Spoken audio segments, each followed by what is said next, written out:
De acordo com um levantamento atualizado pela Universidade de Maryland, nos Estados Unidos, o Brasil foi o país campeão em perda de árvores no ano passado. Mais de 1 milhão de hectares de florestas foram desmatados. Por outro lado, leis para a preservação do meio ambiente são discutidas no país. Por exemplo, cidades litorâneas como Fortaleza, Salvador, Rio de Janeiro, Santos e todo o estado do Rio Grande do Norte já sancionaram leis de proibição do uso de canudos plásticos descartáveis. Como a educação pode contribuir para o trabalho cotidiano e proteger o meio ambiente é o nosso assunto de hoje. Está no ar o Educação.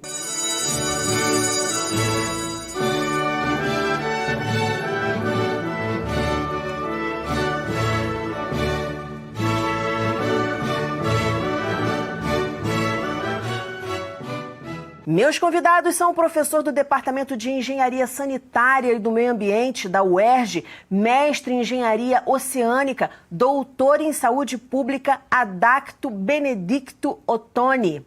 O professor do Centro Educacional Anísio Teixeira, o SEAT, e fundador do projeto Fazenda Faraó, Márcio Amorim Lazzaroni. E o geógrafo, consultor de resíduos sólidos, coordenador de 2 empresas que reciclam toneladas de resíduos sólidos industriais, Victor Correia. Muito bem-vindos ao programa. Adacto, vou começar com você, falando de um assunto discutido no mundo inteiro, que é o aquecimento global. Como é que ele ocorre, rapidamente aqui explicando, e quais as consequências dele? O aquecimento global ele é decorrente da incidência de raios, dos raios do Sol. Os raios incidentes têm comprimento de onda mais curto e os raios refletidos são os raios infravermelhos com comprimento de onda mais longo. E esses raios refletidos, eles são barrados pelo carbono na atmosfera.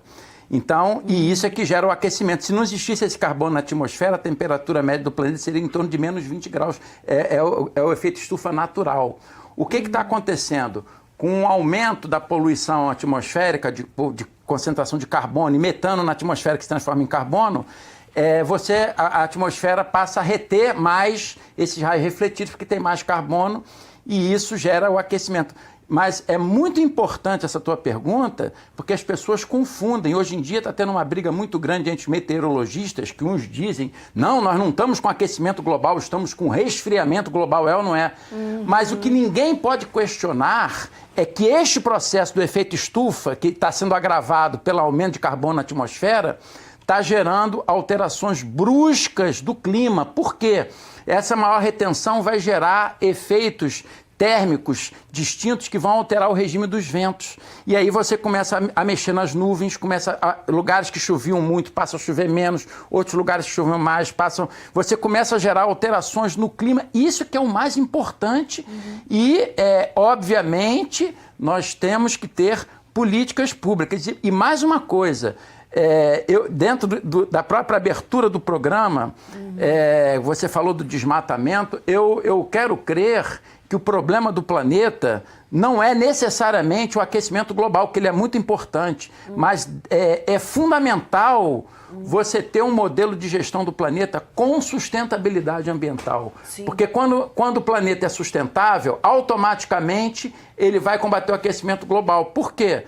Porque você, para ser sustentável, tem que investir em educação. Para ser sustentável, você tem que investir em reflorestamento para produção de água, para controle de enchentes, para melhorar o clima. Para ser sustentável, você tem que investir em tecnologia limpa. Para ser sustentável, você tem que ter uma tecnologia de gestão sustentável para os nossos resíduos, para a gente não poluir, para não acontecer o que aconteceu recentemente com o aterro de lixo do Rio de Janeiro, que está poluindo aquela região toda de Sepetiba, com grande risco de vazamento de chorume, porque nós não temos uma gestão sustentável de resíduos. E também a necessidade de você ter políticas públicas que preservem a biodiversidade do planeta, ampliar as unidades de conservação. Então, eu vejo, até questionando o que tem sido divulgado aí dentro da mídia, que este é o problema principal do planeta. Nós temos que realmente priorizar isso.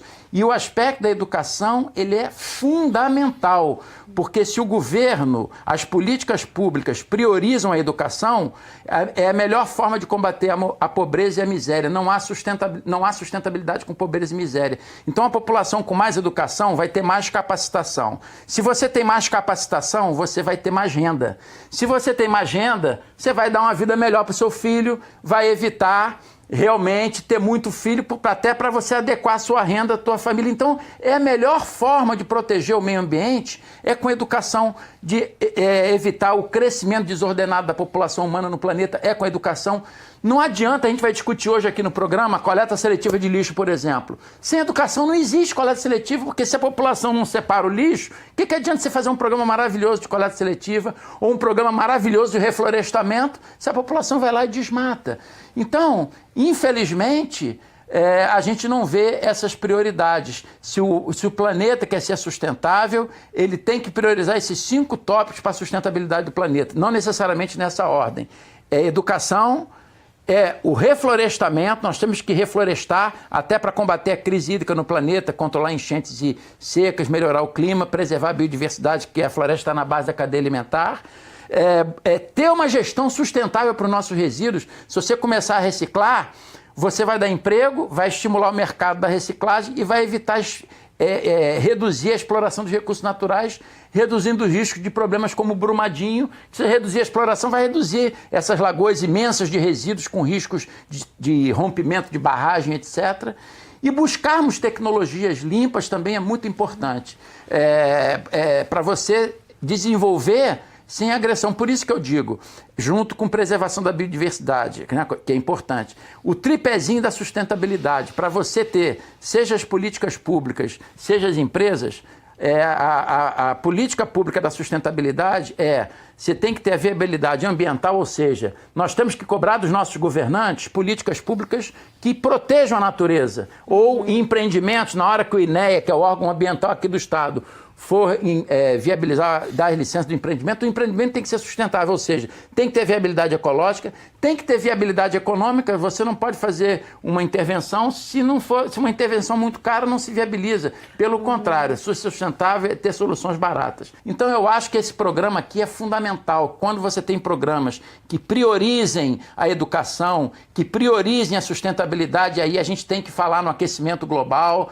Eu acho que é muito importante a gente ver políticos como o presidente dos Estados Unidos criticar o aquecimento global, e negligenciar, e você vê o que está acontecendo nos Estados Unidos. Então, quando a gente degrada a natureza, o aquecimento global é uma consequência. Adacto, é uma maravilha ouvir pessoas apaixonadas, né?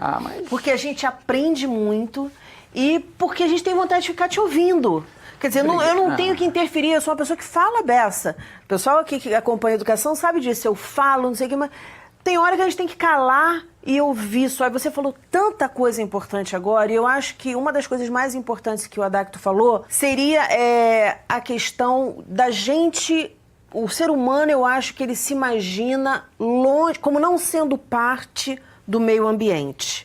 A natureza está lá, os miquinhos são lindos, mas vamos viver nossa vida aqui, que eu tenho que trabalhar, que eu tenho que pegar uma condução e chegar a tal hora para aquela reunião. Quer dizer, a gente se vê desconectado da natureza quando, na verdade, nós somos parte dela e nós só existimos por causa dela. E aí, nesse sentido, o Adacto enfatizou bastante a questão da educação. Márcio trabalha nessa questão. Conta um pouquinho do seu trabalho. O que você faz para mudar esse mundo, Márcio? A cabeça dessas crianças. Obrigado pelo convite. Basicamente, o que eu faço é sensibilizar. Eu costumo dizer, eu trabalho com crianças de 2 anos até adolescentes de 15, 16, 17 anos. E o nosso trabalho lá é de sensibilizar, de trazer para essas crianças, para esses jovens, o quanto o meio ambiente é importante, o quanto o meio ambiente é apaixonante. Então, a gente trabalha muito com o contato com os materiais naturais, o plantio de comestíveis, de horta. Fazemos muito resgate, por exemplo, esse ano a gente trabalhando com a temática indígena. Então, trazendo as lendas indígenas, muito legal.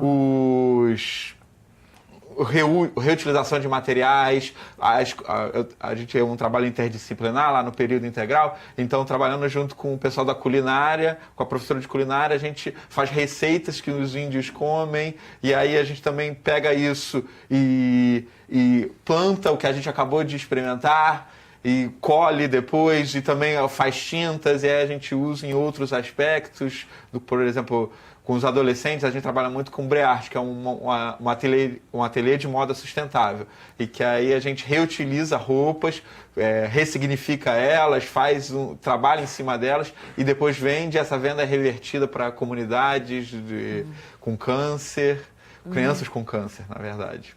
Quer dizer, toda uma formação aí da mente para a sustentabilidade, quer seja ela social ou ambiental. Que, na verdade, são uma coisa só. Não somente, também uma relação afetiva, de começar a estimular na criança, no SEAT isso, na fazenda isso é um contato mais constante, porque é rodeado de natureza, mas criar memórias afetivas, que um dos princípios que a gente tem trabalhado na educação é o seguinte: se você não cria uma memória afetiva com aquele espaço, com aquela árvore, com aquele meio ambiente, como é que você vai ter a paixão para preservar? Exatamente. Como é que vai ter... Está formando futuros adultos com esse teu trabalho, muito importante. Apaixonados por entender que aquilo tem um valor, que é um valor que não é necessariamente comercial. Tem um valor comercial, que a gente tem estudos, você pode dizer o quanto isso influencia na violência, na saúde, em vários outros aspectos, mas também o valor que é intrínseco, que a gente ainda não consegue mapear, que a gente não consegue identificar, mas que são muito importantes. Se duvidar, lá na frente a gente vai descobrir, caramba, isso era extremamente importante e a gente não dava o mesmo valor. Sim, e a coisa mais valiosa do que a água, gente, sem a água simplesmente não existe. Não tem diamante, não tem nada mais valioso do que a água. E as crianças valorizam muito isso, quando você fala que a água no planeta está acabando, junto à sua família. E elas que fizeram isso aqui. Sim. Esse foi um mapa que a gente fez com a temática indígena, reutilizando materiais, palha, barbante, casca de ovo. A gente reproduziu uma aldeia indígena. Esse, na verdade, é um dos painéis, são vários que a gente está construindo com eles, para justamente resgatar esse valor e muito legal trabalhar essa temática, muito bacana. E a gente vê assim, tem até uma escola que trabalha com isso, só temática indígena, que eu acho muito bacana, também já veio aqui no programa. E a gente tem que falar, né, desses dos verdadeiros donos da terra. Falando na educação, na conscientização, os donos, os gestores das indústrias são pessoas que estiveram na escola em algum momento. Eu queria que você falasse um pouquinho desse trabalho. Você vê um movimento já das indústrias nesse sentido, caminhando nesse sentido da sustentabilidade, ou é difícil mudar a cabeça lá do povo? Na verdade, eu acho que... Primeiro, agradecer a oportunidade, né? Hoje, na verdade, as indústrias acabam sendo um dos grandes motores desse avanço no sentido da sustentabilidade. Porque elas têm que respeitar certificados internacionais, alguns acordos internacionais que fazem com que elas sejam obrigadas a gerir bem todos os resíduos que elas acabam gerando no seu processo industrial. Então, diferentemente de algumas políticas públicas que acabam não sendo tocadas para frente, uma indústria ela tem que apresentar relatórios constantes, seja para os órgãos públicos, seja para os seus próprios parceiros, porque você tem hoje questões como compliance, que está muito em alta no mercado e já tem... O compliance, na verdade, é um acordo entre duas empresas em que você reza por gerir bem os recursos naturais e as boas práticas de mercado. Então, eu digo que eu sou uma pessoa que cumpre e mostro para você os meus relatórios, e você diz que cumpre e mostra os relatórios. E assim a gente tem uma troca comercial. As grandes empresas, elas hoje trabalham dessa maneira. Só se relacionam comercialmente com empresas que têm esse compromisso. Exatamente. Sim. E aí, esse é um grande avanço para a gente poder trazer para o resto do mercado essas inovações. Porque se eu sou uma empresa pequena e quero prestar um serviço para uma empresa grande, eu tenho que atender essas normas. Então, o nosso trabalho, né, hoje, ele é voltado justamente para isso. Tanto para as empresas que sejam de grande porte cumprirem todas essas exigências, porque hoje são bastantes exigências, até para você conseguir um licenciamento de órgãos públicos, você tem que passar por todas essas fases.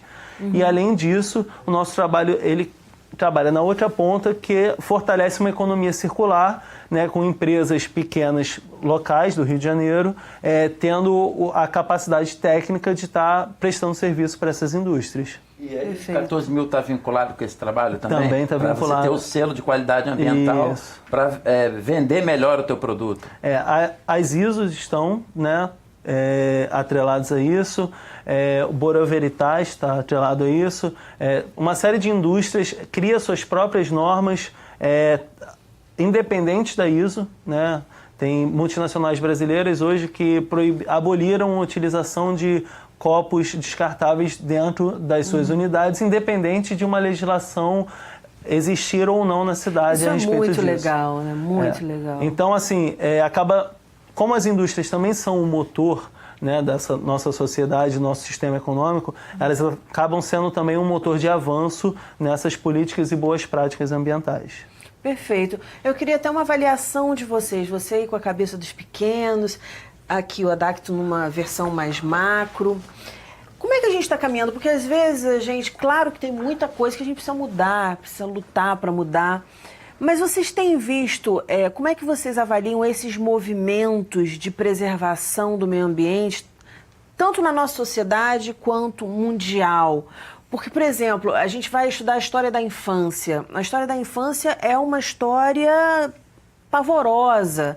Quer dizer, as crianças antigamente não eram respeitadas como hoje muitas leis preconizam que elas sejam. A humanidade já teve muito menos comida disponível. Então, em algumas coisas, nós conseguimos sim avançar. Com relação a essa questão da preservação, eu queria que vocês fizessem aí um balanço. Por exemplo, quando eu peço esse balanço para você, no sentido, como é que essas crianças têm vindo de casa? Qual é a educação que elas têm recebido em casa? Elas já vêm com alguma consciência? Ou realmente a correria do dia a dia faz com que isso saia um pouco dessa educação que a gente recebe antes de ir para a escola? E aí, Adacto na área dele e Vitor na área dele também. Olha, eu posso dizer que, sem dúvida, a espécie está melhorando. As gerações estão cada vez mais conscientes.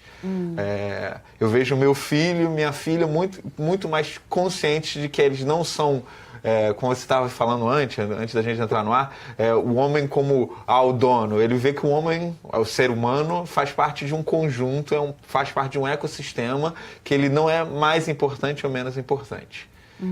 Ao mesmo tempo, tem isso, mas é uma geração também que cada vez tem menos contato. Então, a gente precisa resgatar esse contato. Estão surgindo ONGs, pessoas, grupos que estão interessados nisso, que estão buscando um contato maior com a natureza.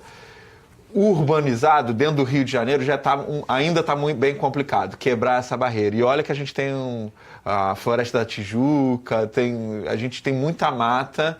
Então, isso, ao mesmo tempo que ajuda, que está aqui do lado, está presente, atrapalha porque, às vezes, não tem a consciência dessa perda, só quando perde completamente. Eu viajo pelo país e lá fora, lugares que já tiveram a terra arrasada, já desmataram tudo, tem muito mais consciência daquilo que eles perderam e estão buscando com muito mais afinco que a gente. A gente é privilegiado, então a gente ainda deixa um pouco para lá, não liga tanto, mas eu vejo sim, voltando ao assunto, essa garotada que está vindo mais consciente, procurando outras maneiras de se criar um mundo melhor. Adacto. Olha só, eu queria explorar o conceito da sustentabilidade mais uma vez. O que é ser sustentável? É ser permanente. Vou te dar um exemplo. Uma floresta equilibrada é um exemplo. Sabe por quê? Não existe poluição na floresta. Qualquer matéria orgânica morta, qualquer dejeto, os seres decompositores trabalham aquilo, mineralizam e as árvores reabsorvem tudo. Não tem poluição, apesar de existir os dejetos. Você pode ficar peladinho na frente de um leão, Daniela. Ele não vai te comer se ele tiver sem fome. Mas se ele tiver com fome, sai de baixo que ele vai te jantar. Porque a natureza, ela age de acordo com as suas necessidades. Não há desperdício. certo? Então, eu fico muito preocupado quando eu estou aqui, com muito prazer eu venho, como todos nós estamos aqui, pode ficar certo que eu não tô pensando em mim, eu estou pensando na minha geração, eu estou pensando nos nossos filhos, nos nossos netos, nos filhos dele. Porque se nós não tratarmos bem o meio ambiente com sustentabilidade, vai ficar cada vez mais difícil para a gente viver aqui no planeta e os nossos filhos e nossos netos vão sofrer muito mais, porque vai faltar água cada vez mais, nós estamos destruindo os ecossistemas. Então, eu vejo com muita preocupação, você vê o nosso lixo, o lixo que nós geramos aqui. Pô, a gente hoje em dia aqui no Brasil, você descarta tudo. No Rio de Janeiro, a cidade do Rio de Janeiro descarta 95% do lixo no aterro, em Seropédica, em cima de um aquífero Piranema. Isso é um absurdo. E a crise hídrica é fácil de resolver, já te dou a fórmula. É você salvar as florestas, é você reflorestar, é controlar a erosão do solo. Lá no Arizona, que não chove, é deserto, eles usam bacias de recarga, eles infiltram toda a gotinha de água de chuva, porque lá não chove. Aqui chove 1.400 milímetros por ano na região sudeste e nós estamos com risco de um colapso de água. A Ana já falou isso ontem, que meados de ano pode haver um colapso no Rio de Janeiro e São Paulo. Quer dizer, não é por falta de chuva, é por falta de gestão. E as soluções estão na nossa mão. Se a gente souber cuidar do nosso meio ambiente, isso vem com esse trabalho fundamental que você está fazendo, é com as crianças, é com a educação, é com a sociedade, mas é com políticas públicas que a gente tem que fazer uma gestão para os nossos resíduos, reaproveitar tudo, como você falou da economia circular. Nesses países de primeiro mundo, a política hoje em dia nesses países, que tem poucos recursos naturais, é não jogar fora nada, é reaproveitar tudo, que aí você deixa de poluir, e ao reaproveitar, você deixa de explorar os recursos naturais. Então, você está preservando os ecossistemas na natureza e, ao mesmo tempo, está preservando os recursos naturais para as futuras gerações.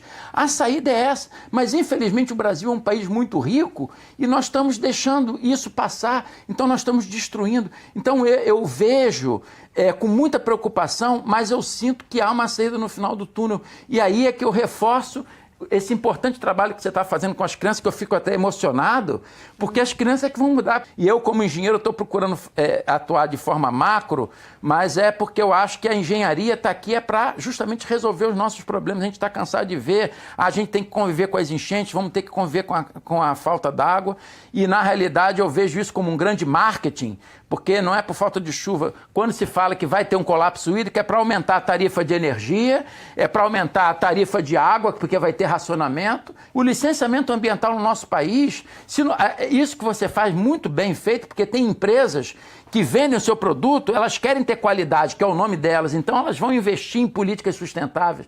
Mas o licenciamento, ele está deixando muito a desejar, porque o licenciamento mal feito vai agravar os acidentes ambientais, né? Como aconteceu em Brumadinho, como aconteceu com a CSA, com a chuva de prata e vários outros. Hoje em dia nós temos um grande pilha de rejeitos a 50 metros do Rio Paraíba do Sul, na CSN. O Adacto, gente, então a triste, gente né? está conversando com ele aqui, não sei se vocês em casa tiveram a oportunidade de ver, o olhinho dele, realmente, quando ele falou, tô emocionado aqui... Fiquei mesmo.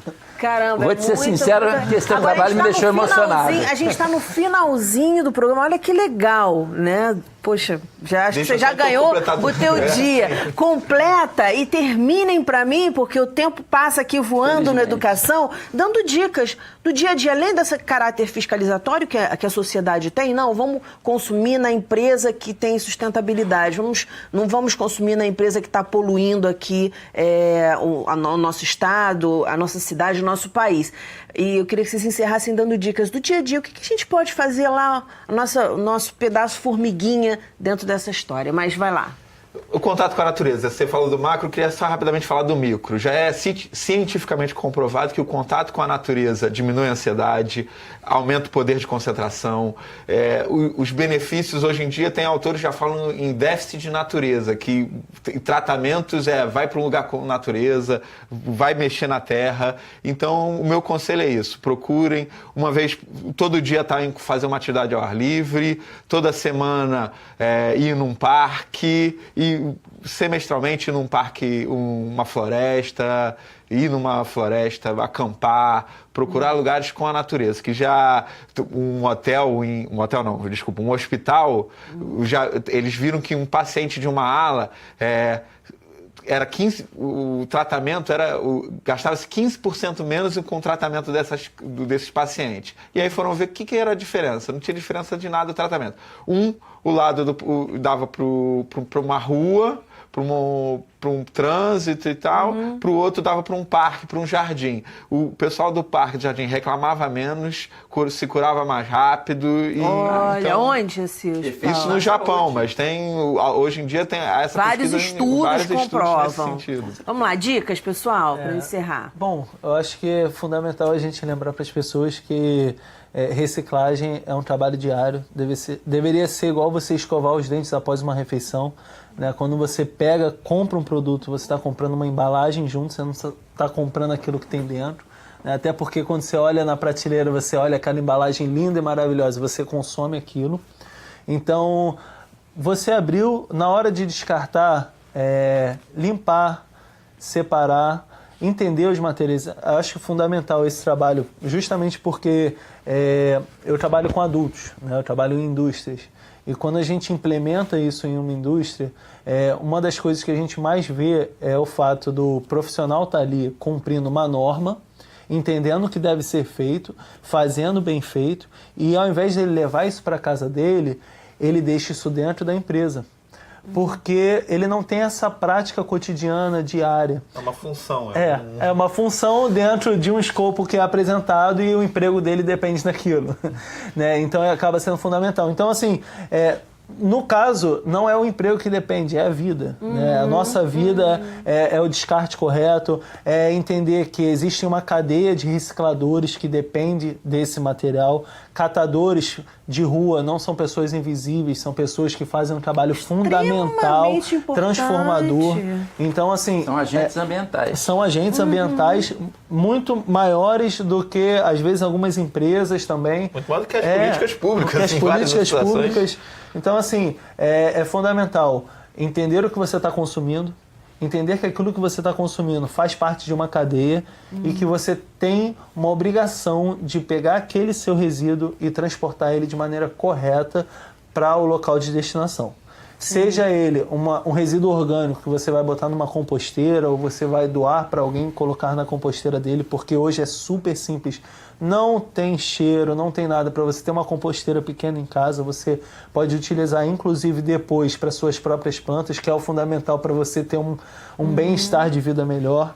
E aí, para saber como fazer, dá lá um Google, não é isso? Não, o que não falta é material hoje para isso. Inclusive, aconselho as famílias, os pais, utilizarem o YouTube Kids para as crianças aprenderem um pouco mais sobre reciclagem. A tecnologia tem um papel fundamental para a gente poder alcançar mais crianças, né, para ter essa transformação, porque a transformação ela vem de uma geração para outra. Muitas vezes a criança educa os pais. Ela aprende algo na escola que ela acha interessante e ela em casa fala: pai, mãe, eu aprendi isso assim, vó, na escola disseram que não é por aí, não tem isso, tem pra caramba. Então, a educação, ela tem várias vias, né? Não é só mão dupla, é quádrupla, enfim. Então, é importante a gente ter isso em mente também, como educadores, em sala de aula, por exemplo. E fundamental lembrar aos pais que quando o filho chegar em casa com essa ideia de fazer reciclagem, ele apoiar. Ele não achar, não, vai lá, faz, não achar que é uma brincadeira. Entender que isso faz parte do seu dia a dia. Isso, exatamente. Os pais têm um papel fundamental. Muitíssimo obrigada. Desculpa ter que interromper vocês. Eu ficaria aqui gravando 10 programas, porque é um assunto muito importante.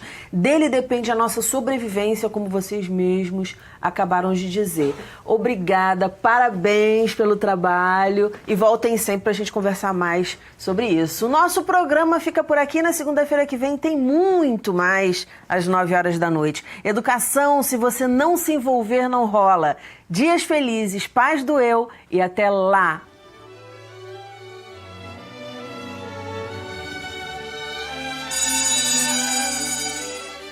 Nasruddin é um pouco tolo e às vezes também sábio. Uma vez seu vizinho o encontrou jogando migalhas de pão junto ao canteiro de flores e perguntou: por que está fazendo isso?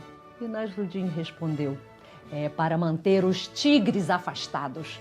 Mas aqui não existem tigres, disse o vizinho. Vê como dá certo?